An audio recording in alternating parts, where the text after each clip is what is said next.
Marcos, nesta quarta etapa da campanha nacional de vacinação contra o sarampo, devem ser vacinadas mais de 90 milhões de pessoas.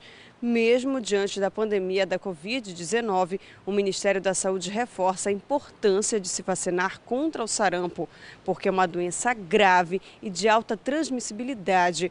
Uma pessoa doente pode infectar outras 18. O vírus facilmente é transmitido pelo ar, ao tossir, ao espirrar e até falar perto de uma pessoa infectada. Nesta etapa da campanha, que vai seguir até o dia 31 de agosto, devem ser vacinadas pessoas entre 20 e 49 anos nos postos de saúde de todo o Brasil. Larissa Cristina para o Nazaré Notícias. A Prefeitura de Belém vai encerrar o atendimento nas 3 tendas de triagem instaladas nas unidades de pronto atendimento, as UPAs de Coraci, Sacramento e Marambaia. Segundo a Prefeitura, quase 5.000 atendimentos foram realizados em 63 dias de funcionamento. Elas foram implantadas para realizar o processo de triagem dos pacientes para prevenir possíveis contaminações relacionadas à Covid-19. O atendimento oferecido pelas tendas retornam para dentro das UPAs.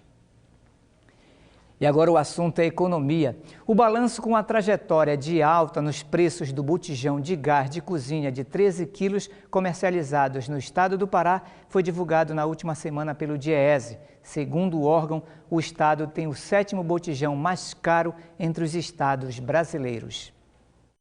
O preço médio do botijão de gás de cozinha de 13 quilos vendido no Pará foi de R$ 77,00. Porém, os preços variam entre R$ 65 e R$ 110,00, dependendo da cidade. Esses valores deixam o Pará com o 6º lugar dos mais caros entre os estados da região norte e o 7º mais caro de todo o país. Entre os estados brasileiros, Mato Grosso foi onde se observou o maior preço médio do botijão, que foi comercializado ao custo médio de R$ 95,00, seguido do estado de Roraima, com o preço médio de R$ 84,00. O estado do Acre, com o preço médio de R$ 83,00, e o estado do Amapá, com o preço médio de R$ 82,00. E agora nós vamos falar de economia. Um estudo inédito da Serasa, feito com base nas informações do cadastro positivo, identificou que a população acima de 50 anos são os que menos comprometem a renda com crédito consignado.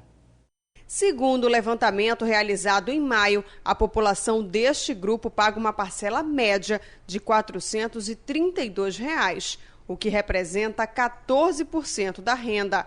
O menor comprometimento na comparação com as demais faixas etárias.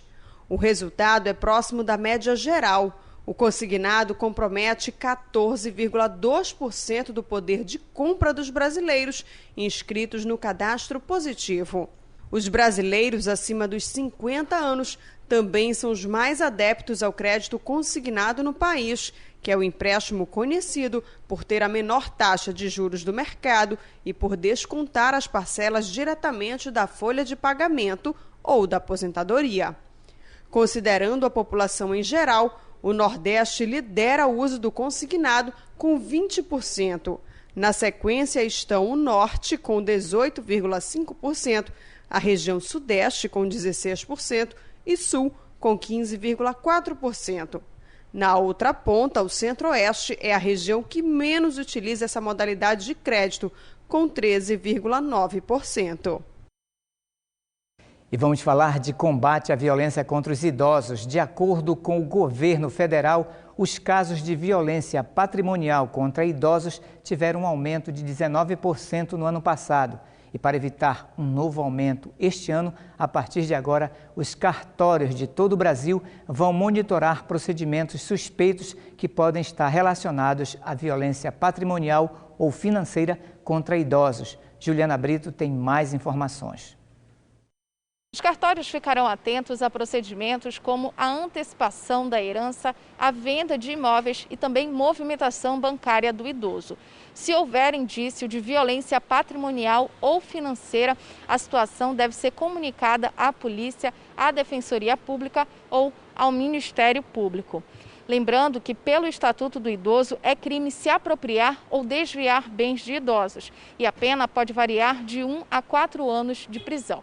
Eu aproveito para reforçar que qualquer tipo de violência pode ser denunciada através do Disque 100.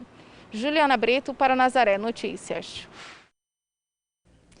E agora nós vamos falar sobre a terceira ordenação diaconal deste mês, a ordenação de Richardson Oliveira Santos, com o lema Eu me santifico por eles. Ele foi ordenado diácono transitório no último sábado na paróquia São João Paulo II. Richardson Oliveira Santos despertou para a vocação sacerdotal logo cedo. Ele sempre gostou da igreja, sempre gostou de participar da missa. No dia que chegou o mandato dele, ele se arrumou: mãe, eu vou embora, eu vou para o seminário. Para mim foi um processo de um encontro pessoal com Deus, né? Esses dias eu estava rezando e a palavra que me vinha era deixar tudo pelo tudo, né? Deixar os sonhos, os projetos pessoais para passar a sonhar e a viver os sonhos de Deus para mim hoje. Então eu sou muito grato a Deus pelo dom da vocação, né? Apesar dos meus limites, das minhas fraquezas humanas, mas Deus nos dá a graça, né? E a graça vem do Espírito Santo, dessa intimidade da oração com Deus. Então a minha vida no tempo de formação foi esse processo de oração e confiança sobretudo em Deus, né? Foram anos de estudos para que no último sábado ele fosse ordenado diácono transitório, um dos últimos passos para se tornar um sacerdote. A igreja pede do candidato ao sacerdócio pelo menos 7 anos de formação. Por quê? Porque a pessoa precisa de tempo para amadurecer humanamente, precisa ter a formação da sua inteligência, a formação da sua fé e a experiência apostólica, aprender a servir como Jesus. Esse é o sentido de que aquele que vai ser ordenado padre não é ordenado como um salto diretamente no sacerdócio. É feito primeiro diácono, porque ele tem que aprender a ser como Jesus, segundo o modelo do lava-pés. Servir, estar pronto a servir e dar a sua vida pelos outros. O sentimento hoje que eu encontro dentro do meu coração é o sentimento de gratidão, né? Por que gratidão? Porque para mim a vocação é um dom de Deus, como nos diz São João Paulo II, né? É dom e mistério, né?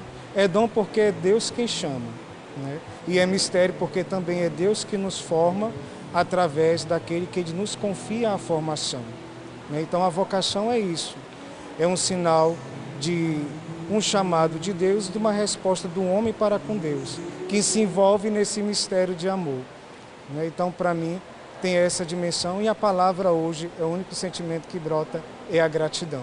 Com o lema Eu me santifico por eles, Richardson foi ordenado diácono transitório na paróquia São João Paulo II, no bairro do Souza, em Belém. Mas é em Santa Bárbara do Pará que ele vai atuar. A escolha desse tema para mim é muito significativo porque praticamente é a palavra que norteia todo o mistério da minha vocação. Eu me santifico não para mim mesmo, pelo povo de Deus, né?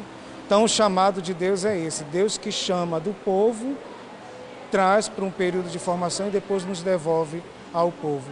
Então eu me santifico por eles nessa dimensão, né? Nessa entrega total a Deus de mim para o povo de Deus.